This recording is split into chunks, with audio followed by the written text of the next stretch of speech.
i-ask ko lang po kung pwede ko po bang paalisin ang mga tumira sa aking lupa na napabayaan ko ng halos 15 years, pero tuloy-tuloy ang pagbabayad ko ng amilyar sa City Hall.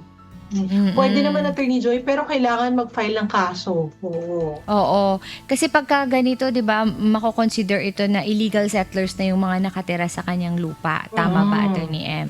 Oo. Oo, So, so baka unlawful kailangan detainer. ng unlawful Mm. detainer. O, bagamat kayo po ay Mm. may karapatan, yun ang sinasabi natin, once mayroon na pong tao na namalagi doon sa inyong ari-arian, hindi po basta-bastang pwedeng paalisin, Attorney Joey, no? Tatawag ka ng Mm. tanod or tatawag ka ng pulis, hindi po pwede. Baka Mm. kayo naman po ang makasuhan kung pipilitin niyo po Mm. silang umalis. So, kailangan po magkakaroon ng karampatang kaso na kailangan niyo pong i-file. So, ito po kung nakatira na dyan, yun nga, unlawful detainer, Attorney Joey, Mm. no?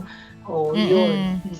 Para Ayun, po magfa-file tayo mapaalis. para doon mo maipakita sa korte yung iyong mga binayaran na sabi niya kasi nagbabayad siya Dokumento. taon-taon ng amilyar, 'di ba, Attorney M? So siya yung Oo, at nagbabayad ng amilyar pero iba yung nakikinabang. So i-prove natin yan sa nagbabayad ng court. Mag-file. amilyar.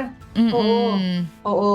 At saka dapat sa'yo nakapangalan yung titulo, Attorney Joey, ha? Kasi Mm. yung pagbabayad ng amilyar or yung tax declaration is not proof of ownership, Attorney Joey, di ba? Correct. Kailangan po Oo. nakapangalan yung titulo. Uy, Oo. stress natin yun, Attorney M, sa ating mga kasambahay na hindi Mm. nakakaalam.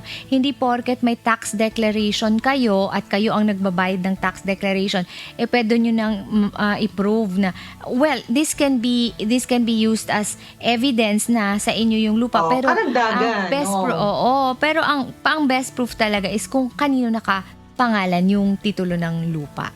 Oo. Oo, mahalaga yan, Ayun. hindi yun proof Mm. of ownership. Kasi kung minsan, Attorney Joey, halimbawa kami, kung halimbawa may ari-arian kami sa probinsya, matagal na kaming hindi umuwi ng probinsya, no? Maaaring may Mm. isang tao, may isang kamag-anak na nagbabayad, pero hindi ibig sabihin siya ang nagmamay-ari at hindi po din yung nagbibigay ng karapatan sa kanya na mag-file ng Mm. kaso doon sa nakatira doon sa property. Ang magpa-file Mm. po ng kaso ay kung kanino po nakapangalan yung titulo na kung Mm. saan na may tao o may mga taong nakatira na.